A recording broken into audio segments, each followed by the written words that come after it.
Welcome into another live Patriots Q A. I'm Sierra Goodwill here with Evan Lazar. Happy Tuesday. I almost just said Friday, but we're not quite there yet. Evan, how are you doing today? I'm doing well. Just counting down the days now to camp. We're getting closer, and at least seems like the league is getting closer. So I'm excited. Yeah, at least we now know that the players are going to get daily testing, step in the right direction for sure. Although training camp is going to look different. Let's just talk about that for a second. How the timeline for this year's training camp makes it so they're not going to be putting their pads on until potentially mid-August. Right. So, listening to Bill Belichick talk all last season, he basically says that the OTAs, the mini camps, the non-padded practices, those are basically for mental reps, right? That's just getting people up to speed with the playbook, getting everybody comfortable, getting everybody back into condition, all those sort of things. It's not real football. There's no evaluation being done. There's no real football being played. So the pads come on. That's when real football really starts. And unfortunately, it sounds like this year that's going to be pushed into late August, maybe mid-August to late August.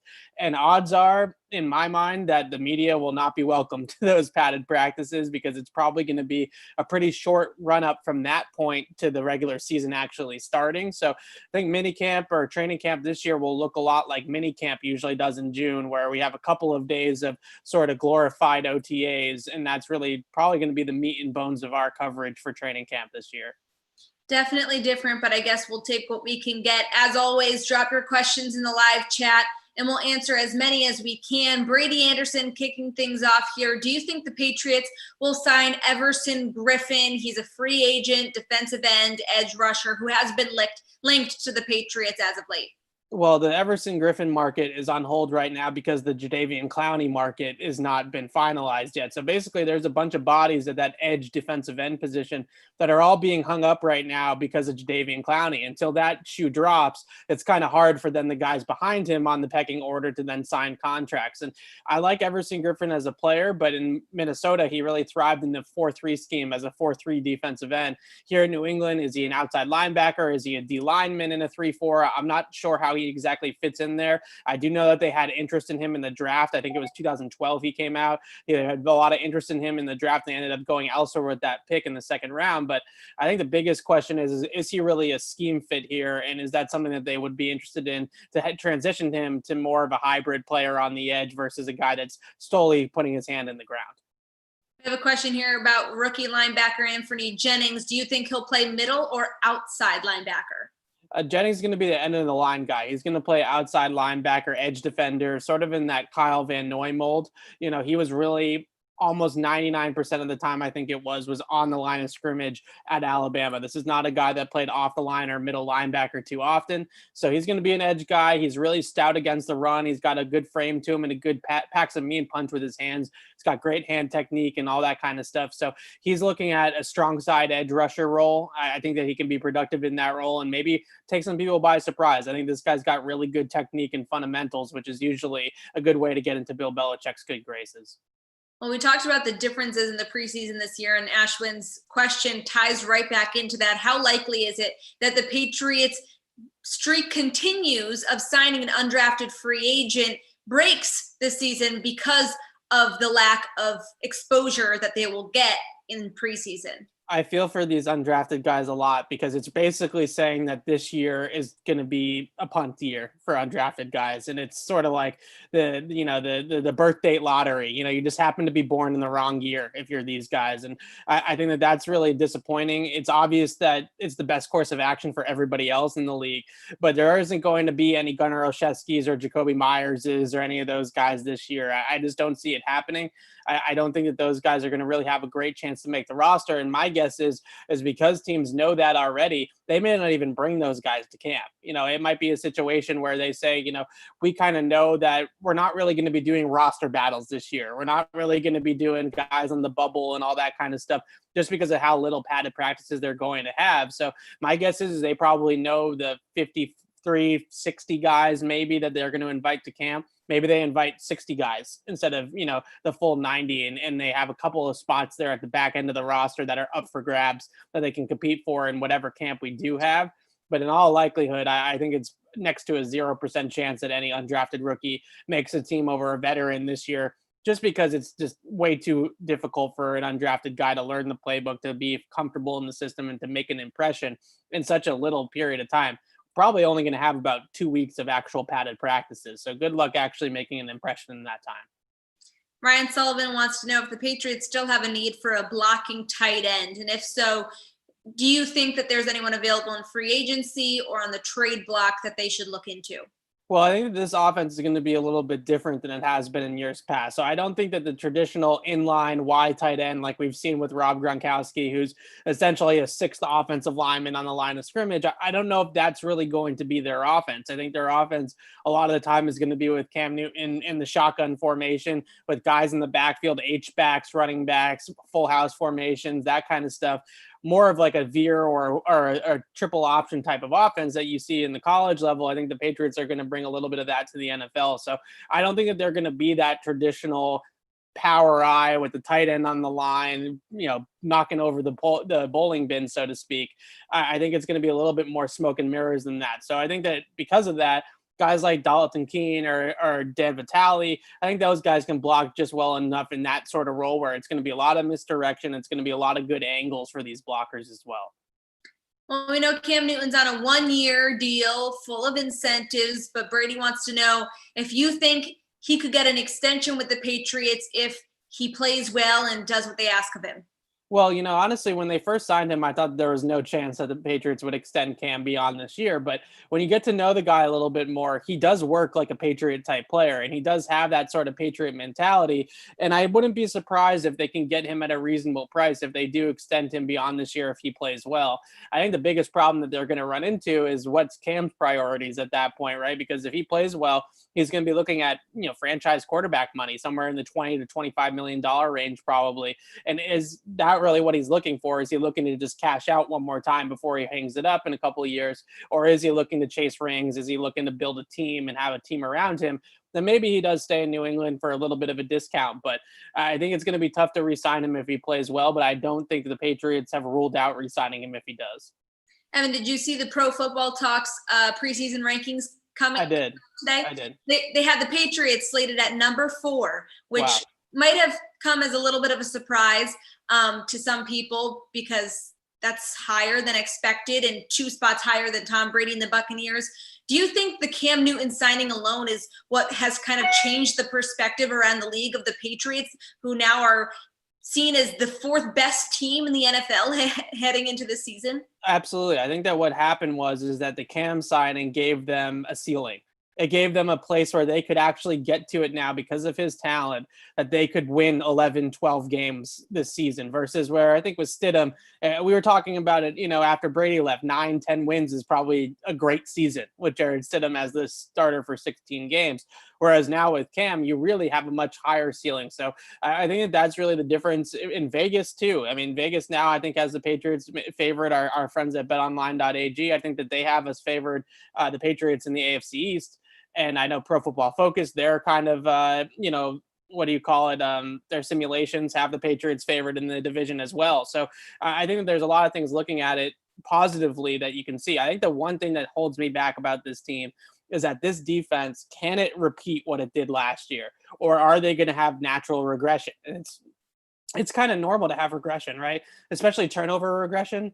There's very slim chance the Patriots are going to turn their opponents over 30 times like they did last year and return 6 touchdowns, whether it's off punts or interceptions or whatever. That's very unlikely that that's going to happen again. So where do those points come from, right? Can they make up those points on offense? Can they make up those points in different ways? That's really going to be the question, is how much does this defense regress back to the mean in terms of turnover production and also just touchdown production on that side of the ball? And can the Patriots offense make up for it? Keep dropping your Patriots questions in the live chat and we'll get to them as you ask them. Ashwin here is looking ahead. He said, granted, as we have a college football season, who are some players on your radar that could realistically end up as a Patriot by next spring?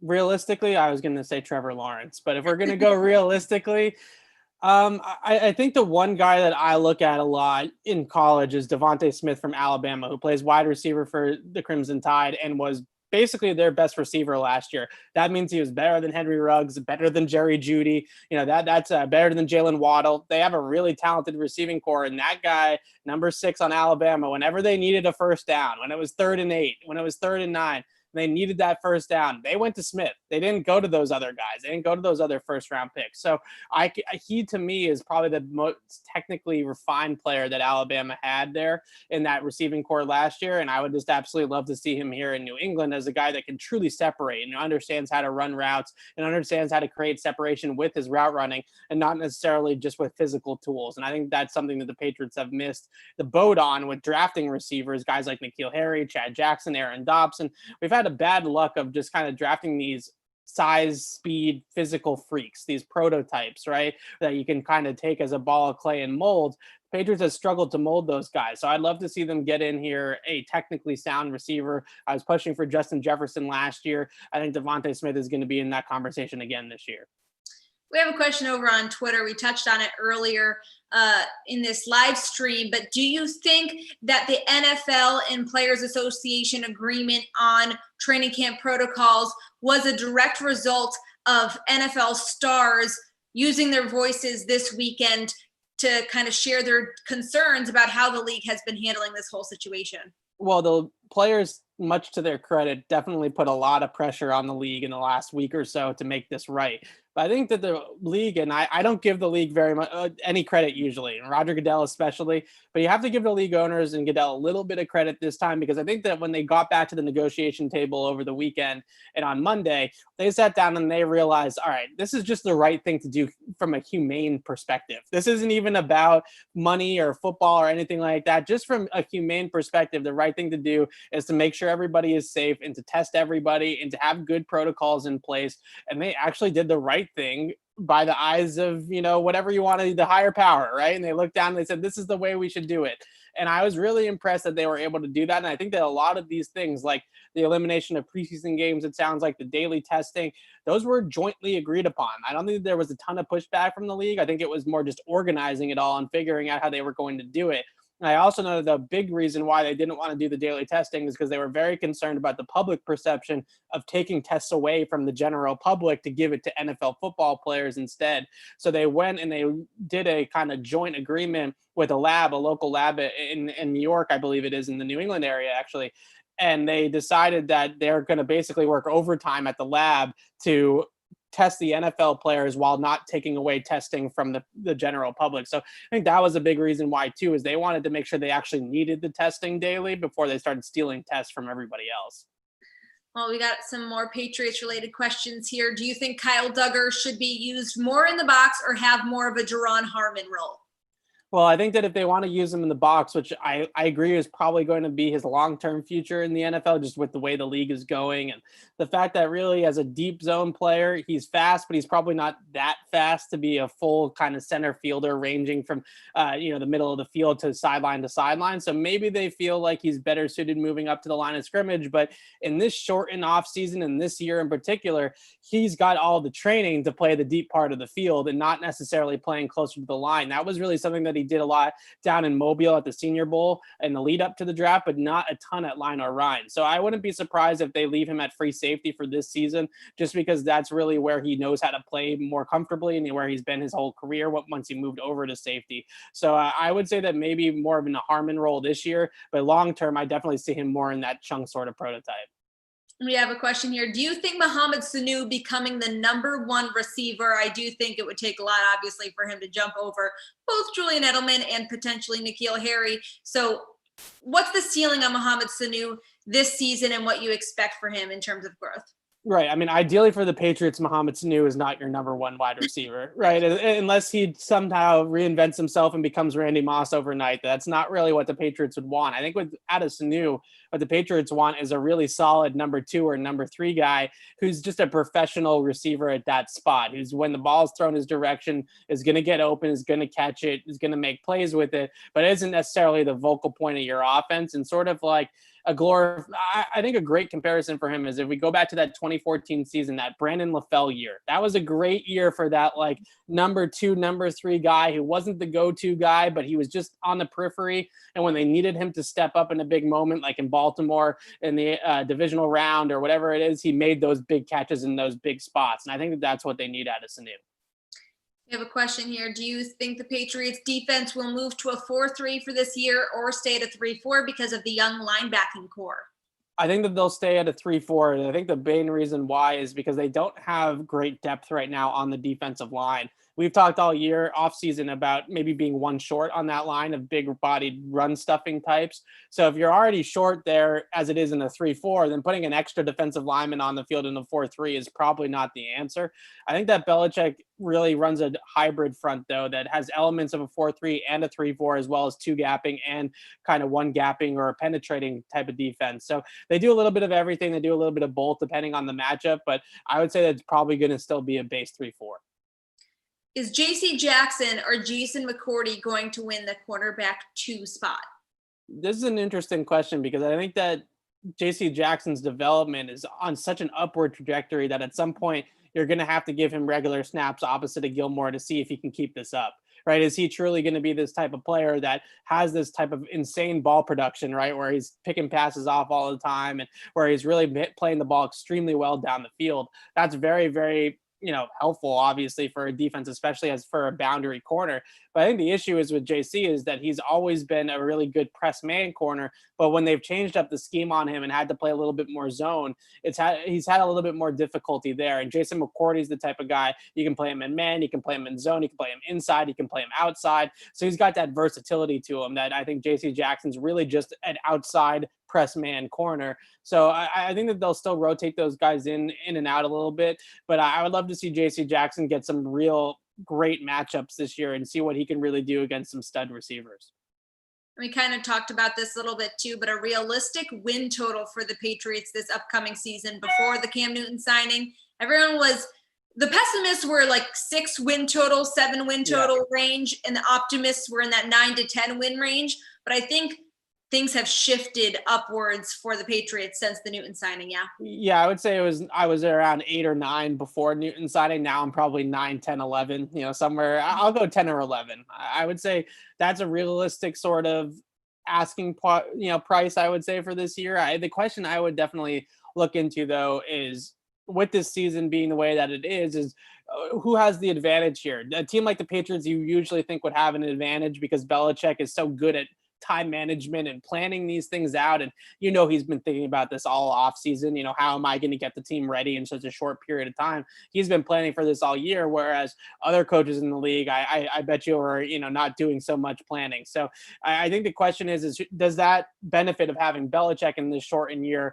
outweigh the fact that they have so much turnover at so many key positions, quarterback especially. So that's going to be the interesting question is, can they make up for it with Belichick, the fact that they're really reinventing themselves on the fly this year? Well, we're now 1 week away from training camp beginning, and me and Evan are continuing our countdown to camp segments that you can find right here on our YouTube channel at Patriots Press Pass. So make sure you subscribe so you don't miss any of our live streams that we do twice a week or all of our content that we turn out there on a daily basis. You can also find all of our Patriots coverage on our website at clnsmedia.com. We'll be back here same time, same place, 1 p.m. Eastern on Friday.